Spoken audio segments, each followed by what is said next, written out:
जातीय गणना देश भर में हो, ये नीतीश कुमार का एक बड़ा डिमांड है, जिसको उन्होंने पहले भी रखा है और अब भी रखा है। और यही डिमांड कांग्रेस का भी है, इंडिया गठबंधन का भी है। अभी तक आपने देखा कि जातीय गणना कराए हुए 2023 में उसका आया था रिपोर्ट, अब तक उसमें क्या प्रगति हुई है? कल तक तो आप भारतीय जनता पार्टी के साथ थे, तो भारतीय जनता पार्टी फुल बहुमत में थी, चलिए आपकी बात नहीं मानी, लेकिन आज तेजस्वी यादव ने नीतीश कुमार को चेकमेट कर दिया है, सम्राट चौधरी को चेकमेट कर दिया है। पनोरमा ग्रुप, जो सोचता है वो करता है, आपके अपने सपनों का आशियाना।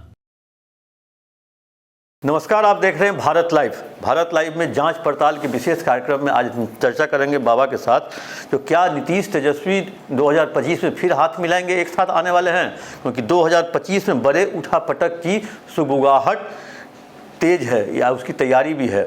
जिस तरह से कुछ दिनों के अंदर जो घटनाक्रम हुआ है, और वो घटनाक्रम लगता है नीतीश तेजस्वी को साथ लाने के लिए काफ़ी है। क्या जिस तरह से आरक्षण को पटना उच्च न्यायालय ने समाप्त किया, मतलब बढ़े हुए आरक्षण को, उस पर हो सकता है इन दोनों की एकता फिर हो सकती है। बाबा से जानेंगे, क्या बाबा क्या लगता है जो ये दोनों फिर भविष्य में एक हो सकते हैं क्या? देखिए, जो वर्तमान 2024 के चुनाव के बाद जो परिस्थितियां बनी हैं, उन परिस्थितियों को लेकर के नीतीश कुमार थोड़ा मजबूत हुए हैं। और नीतीश कुमार का एक अपर हैंड तो निश्चित रूप से केंद्र सरकार के गिरबान तक पहुंच रहा है, जिससे वो अपनी बातों को मनवा लेंगे, ये ऐसा सोचा जा रहा है। लेकिन क्या केंद्र की सरकार और नरेंद्र मोदी उनकी बातों को सहजता से मान जाएंगे, ये एक बड़ा सवाल है। लेकिन इन्हीं सवालों के साथ साथ और कई सवाल जो हैं, जो अनुत्तरित हैं, जिनका जवाब सभी मांग रहे हैं। पहली बात तो ये कि लालू प्रसाद और नीतीश कुमार की प्रकृति क्या है। तो दोनों की प्रकृति है, जब आप देखे होइएगा कि विधानसभा के चुनाव 2015 को अगर छोड़ दे, तो जब भी विधानसभा के चुनाव की बात होती है तो नीतीश कुमार नाक भौंसी खोलते हैं लालू प्रसाद के पास आने के लिए। लेकिन यही परिस्थिति लोकसभा चुनाव में भी देखने को मिली। आपने देखा कि 2015 में तो चुनाव लड़े साथ में लालू प्रसाद के, लेकिन 2019 से पहले वो अलग हो गए। फिर 2020 में चुनाव लड़े, 2022 में फिर चले गए लालू प्रसाद के पास। लेकिन वहाँ उन्हें ऐसी बात का एहसास हो गया कि 2024 के चुनाव में वो जो चाहते हैं वो प्रदर्शन नहीं कर पाएंगे, तो फिर वापस चले आए। इसके पहले जो घटनाएं घटी, वो घटनाएं बहुत इंपॉर्टेंट है, जो इस जांच पड़ताल का सबसे अहम विषय है। जब नीतीश कुमार एनडीए के साथ थे, तो उन्होंने एक ऐसा रचना रचा था जिसमें तेजस्वी यादव उनके साथ गए थे, और तेजस्वी यादव के साथ साथ और भी विपक्षी दल थे, विरोधी दल से, भाजपा को छोड़ करके, यहाँ की भाजपा तक भी, भाजपा की तो मजबूरी रही है। हाँ, मजबूरी कुछ रही। ऐसा सामाजिक कार्य होता है जिसमें आप नहीं भी चाहते हैं तो आपको मजबूरन करना पड़ता है। तो ऐसी स्थिति में जब आरक्षण का मुद्दा और जनगणना का मुद्दा जब सामने आया, तो जनगणना के मुद्दे पर नीतीश कुमार ने अपने विरोधियों को भी अपने साथ इकट्ठा कर लिया, और उन्हें लगा कि आने वाले समय में अगर बिहार को जातीय गणना करा दी जाए तो ये पता चल जाएगा कि 18 साल से जो नीतीश कुमार हैं उनकी संख्या कितनी बढ़ी है, कितनी घटी है, किन जातियों का क्या स्तर है, और उसके हिसाब से रणनीति और योजनाएं बनाई जाएगी। चुनावी रणनीति की बात कर रहे हैं हम, न कि हम बात कर रहे हैं कि वो योजनाएं बनाई जाएगी जिससे कि उस समाज का भला होगा। अभी तक आपने देखा कि जातीय गणना कराए हुए 2023 में उसका आया था रिपोर्ट, अब तक उसमें क्या प्रगति हुई है? कोई प्रगति नहीं हुई है। सरकार योजना और रणनीति की बात तो करती है, लेकिन अभी तक उस पर कुछ नहीं हुआ है। दूसरा, आरक्षण को लेकर के भी मामला आपके सामने है। जातीय गणना करा करके आपने आरक्षण का उसका ऊपर छोड़ दिया। आप ये बात जानते थे कि ये आरक्षण जो हम बढ़ा रहे हैं, ये बढ़ना संभव नहीं है, क्योंकि कानूनी रूप से इस पर विराम लग जाएगा, अड़चने आएंगी। उस अड़चन को के बावजूद ये सब जानते हुए भी आपने किया। आप सीधे कहे नहीं, आप चले गए, आप सीधे केंद्र सरकार के पास चले जाते और कहते कि भाई आप हमको दीजिए, ये सब 6-5 करने का जरूरत क्या था? जैसे आपने तमिलनाडु में देखा कि 6-5 करने की जरूरत कहाँ पड़ी, सीधे हो गया, सीधे हो गया, बात खत्म हो गई। अब आप अगर कह रहे हैं 9वीं अनुसूची में शामिल करने के लिए, तो निश्चित रूप से भारतीय जनता पार्टी ये काम नहीं कर पाएगी। अभी तक किसी ने कहा नहीं है, अभी सब तो यही कह रहे हैं, दोनों तीनों पार्टी। सुप्रीम कोर्ट की बात तो कर ही रहे हैं। हाँ। लेकिन ये कहा जा रहा है ना, जो इस पर पूरा परसेप्शन जो आप निकालिएगा, तो कहा यह जा रहा है कि क्यों नहीं 9वीं अनुसूची में शामिल हुआ। नीतीश कुमार पर दबाव बन रहा है कि आप उसी सरकार के हिस्सा हैं, केंद्र में भी राज्य में भी दोनों सरकार आपकी है, तो फिर 9वीं अनुसूची में क्यों नहीं शामिल करवा रहे हैं? ये बातें जब सामने बढ़ रही हैं, तो इसके बाद अब देखिए कानूनी प्रक्रिया तो होनी। हाई कोर्ट ने जब उस पर निरस्त किया तो सुप्रीम कोर्ट जाइएगा।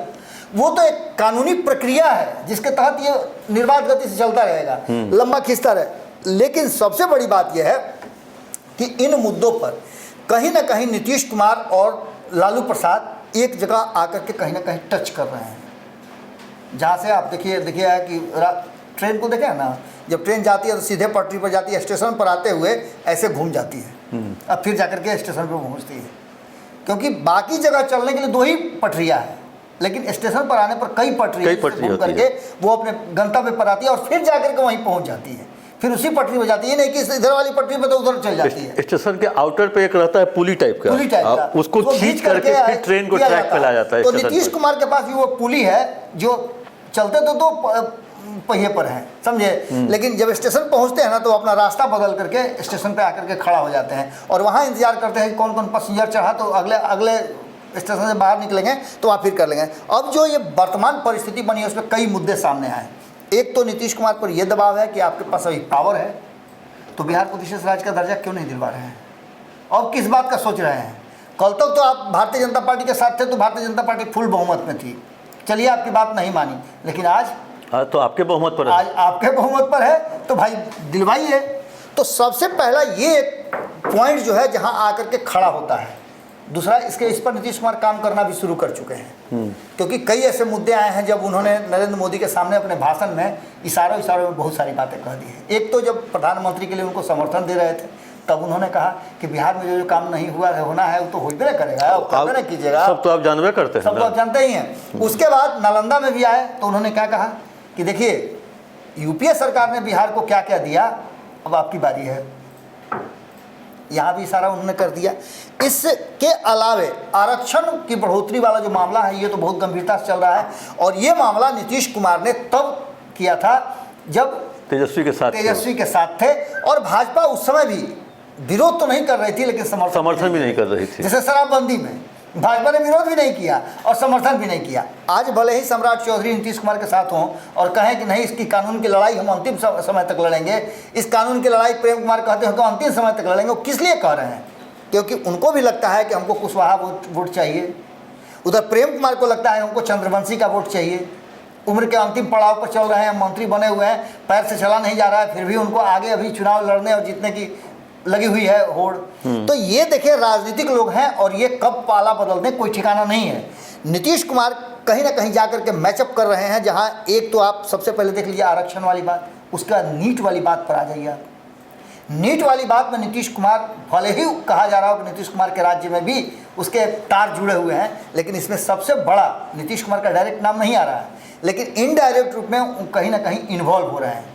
असल कल्पित कौन है, तो जिसने किया और जो ऊपर बैठा हुआ है यानी केंद्र की सरकार, दोनों कल्पित है और नीतीश कुमार इसका मजा ले रहे हैं। यहाँ भी अगर नीतीश कुमार को अगर मौका मिलता है तो वो अपना पाला स्पष्ट कर सकते हैं। आपने देखा होगा कि इस पर नीतीश कुमार बहुत नहीं बोले कुछ नहीं बोले, आरक्षण पर भी नहीं कुछ बोले अभी तक। इसके अलावे स्पीकर का चुनाव आप देख रहे होंगे, स्पीकर के चुनाव को लेकर के अभी जो हमारे पास सूचना मिली है, जो कल तक हमारे पास सूचना थी और सुबह जो जिस पर हम चर्चा कर रहे हैं, वो चर्चा ये है कि चंद्रबाबू नायडू ने नाम पहले ओपन करने की बात कही है। उन्होंने कहा है राजनाथ सिंह के यहाँ जो बैठक हुई उसमें टीडीपी के लोग नहीं पहुंचे, इसी कारण से। देखिए सबसे बड़ी बात है टीडीपी से तो बयान भी आ गया ना, और वो शुरू से ही बयान चल रहा है, वो बयान शुरू से चल रहा है। पुंडेश्वरी का नाम बीच में आने की क्या जरूरत था, उसको इसीलिए मेटलाइज करने के लिए लाया जा रहा था। लेकिन अगर अभी भी उनको लगता है कि जैसे भारतीय जनता पार्टी पहले भी उनको चकमा दे चुकी है, इस बार भी दे देगी, इसलिए वो स्पष्ट है। और दूसरा कि इस मामले को इस बार अमित शाह के हाथ में क्यों नहीं दिया गया है, हाँ ये भी बात है। ये बात राजनाथ सिंह क्यों डील कर रहे हैं, तो कहीं ना कहीं जानते हैं कि अमित शाह की तासीर क्या है, गरम जो अवयव होता है उसमें है। अगर कहीं कान में लोहा की तरह पड़ गए गर्म होकर के तो समझिए क्या होगा। तो ऐसी स्थिति में उनको इस बार साइड रखा गया है। इसके अलावे 2024 में जो वोट का प्रतिशत आपने देखा होगा, ये भी एक बड़ा कारण है जो नीतीश कुमार को विचलित कर रहा है। दूसरा सबसे महत्वपूर्ण बात कि इस विचलित होने के बाद अग्निवीर की बात को आप ले लीजिए, अग्निवीर का विरोध सबने मिलकर के किया था। साथ में रहते हुए नीतीश कुमार की टीम उन्होंने विरोध किया था कि अग्निवीर आप बदलिए, इससे काफ़ी घाटा हो रहा है। और इस अग्निवीर को लेकर के कहा जा रहा है कि अंतिम चरण में जो शाहाबाद क्षेत्र, जो कि पुलिस पलटन में जाने के लिए मशहूर माना जाता है, वहाँ इसका भी एक कारण रहा, जिसको लेकर के भारतीय जनता पार्टी को बैकफुट हो रहा है। 2020 के चुनाव में भी ये देखने को मिला था। 2020 के चुनाव में भी आप देखिए इस क्षेत्रों में भारतीय जनता पार्टी और एनडीए का बहुत कमज़ोर प्रदर्शन था। इसके अलावे जातीय गणना देश भर में हो, ये नीतीश कुमार का एक बड़ा डिमांड है, जिसको उन्होंने पहले भी रखा है और अब भी रखा है। और यही डिमांड कांग्रेस का भी है, इंडिया गठबंधन का भी है। तो यहाँ भी एक मैचअप हो रहा है कि नीतीश कुमार द्वारा ये जातीय गणना का जो सगुफा छोड़ा गया था, ये अब देशव्यापी होगा। तो नीतीश कुमार का एक झारखंड करवा रहा है ना, इस बार नाम होगा, कई राज्यों ने कहा है। इसके अलावे जो जातीय गणना कराने के लिए नीतीश कुमार मेरे समझ से 2021 में 22 तारीख को गए थे, जैसा कि आंकड़ों में है, अगस्त में गए थे, जब झंडा उंडा फहरा लिए थे, तब उसके बाद से गए थे। और प्रधानमंत्री नरेंद्र मोदी से 10 दलों को लेकर के मिले थे और कहा था कि अब देश में जातीय गणना करवाइए। लेकिन वहाँ से उनको हरी झंडी नहीं मिली, तो उन्होंने बिहार में कराया था। अब इन सब के बाद ये तो जो वो पॉइंट है जहाँ आकर के दोनों टैली करेंगे, संभावनाएं बन रही हैं कि 2025 के चुनाव से पहले दोनों इस पटरी पर आ सकते हैं। अगर दोनों एक पटरी पर जाएंगे तो ट्रेन का एक्सीडेंट हो जाएगा। इसीलिए वो जो लूप लाइन है ना, लूप लाइन बनाया जाता है इसी के लिए। उसी लूप लाइन को पकड़ करके अभी नीतीश कुमार तक पहुंचने की कोशिश कर रहे हैं तेजस्वी यादव। उस लूप लाइन में सबसे बड़ी बात जो हम कहने जा रहे हैं वो ये है कि कहीं ना कहीं एक ऐसे पॉइंट पर आकर के तेजस्वी यादव ने नीतीश कुमार को चेकमेट कर दिया है, सम्राट चौधरी को चेकमेट कर दिया है, जहां उन्होंने एक नए व्यक्ति को, जो उनकी पार्टी में अभी आया है, चुनाव जीता है और उसको संसदीय दल का नेता बना दिए। और ये कुशवाहा समाज से आता है। अब इसके अलावे इसके आगे आप समझ लीजिए कि वो कौन सा हर्डल होगा जिसे नीतीश कुमार को पार करना है, या फिर बगल से निकल करके काट खोजना है, या शॉर्टकट रास्ते से निकल करके हाथ मिला लेना है।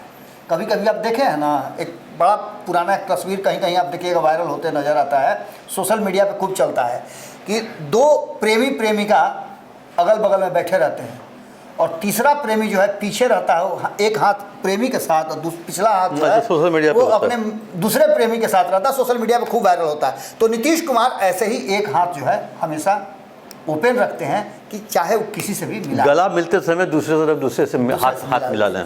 तो ऐसी स्थितियां पैदा होती हैं। नीतीश कुमार कोई काट पहले खोजेंगे कुशवाहा वोटर का। बिल्कुल, ये तो एक प्रक्रिया तो है ही, लेकिन इस प्रक्रिया में आप समझिए ना कि लगातार कुशवाहा समाज जो है नाराज चल रहा है। कुशवाहा समाज 2020 के चुनाव से लेकर के उससे पहले से नीतीश कुमार से काफ़ी नाराज है। उसकी नाराज़गी साफ नज़र आ रही है और नाराज़गी का कारण है कि आपने देखा होगा कि क्या क्या हुआ है। भले ही उपेंद्र कुशवाहा हार गए, वो अलग मैटर है, उसके पीछे की बहुत सारी कारण, बहुत सारी रणनीतियाँ, बहुत सारे फैक्टर्स हैं। लेकिन नीतीश कुमार की टीम में कुशवाहा का घटना, कुशवाहा के साथ छल होना, ये बहुत सारी बातों को कहता है। तो ऐसी स्थिति में जो तेजस्वी यादव ने दाव खेला है वो कहीं ना कहीं चेकमेट करता हुआ नजर आ रहा है। हम बाबा के साथ बात कर रहे थे जांच पड़ताल में, जो क्या नीतीश और तेजस्वी फिर मिलेंगे या फिर होंगे एक साथ, क्योंकि आरक्षण के मुद्दे पर जिस तरह से चर्चाएं हो रही हैं, राजनीतिकरण हो रहा है आरक्षण के मुद्दों को लेकर के, इसको लेकर के लगता है कुछ न कुछ भविष्य में होने वाला है। वैसे नेता तो कह रहे हैं सुप्रीम कोर्ट जाएंगे, लेकिन सुप्रीम कोर्ट में भी क्या होगा? जब पटना हाई कोर्ट ने निरस्त कर दिया तो सुप्रीम कोर्ट में भी सब जान रहे हैं, सब नेता जान रहे हैं जो सुप्रीम कोर्ट में क्या होगा, वहाँ भी जाने से कोई फ़ायदा नहीं होगा। इसको केवल कर सकता है तो केंद्र सरकार, और केंद्र सरकार में अभी नीतीश कुमार बैठे हैं। उसको लेकर के तेजस्वी यादव नीतीश कुमार पर दबाव देंगे, जो आपकी सरकार है और आपके कारण ये सरकार है, आप जाकर इसको 9वीं अनुसूची में शामिल करवाइए, तब जाकर ये आरक्षण मिलेगा। नहीं तो इसको देने से कोई फायदा नहीं होगा और आगामी चुनाव में आपको ही घाटा मिल सकता है। कैसा लगा जांच पड़ताल? अपना कमेंट जरूर दें कमेंट बॉक्स में जाकर। पनोरमा ग्रुप, जो सोचता है वो करता है। अगर ये वीडियो पसंद आई और वह बिहार के राजनीति और बिहारियत से सरोकार रखेनी तो सब्सक्राइब बटन दबा के चैनल के सब्सक्राइब कर ली। ओजे एगो घंटी बा, ओकरा बटन दबा देला से कुल सटीक और मारक खबर रुआ मुफ्त में मिल जाई। अगर रुआ पत्रकारिता के हमनी के नया प्रयोग में सहयोग कर चाहतानी तो ज्वाइन बटन दबा दी। पेटीएम नंबर नोट कर ली 9386 816-700। धन्यवाद।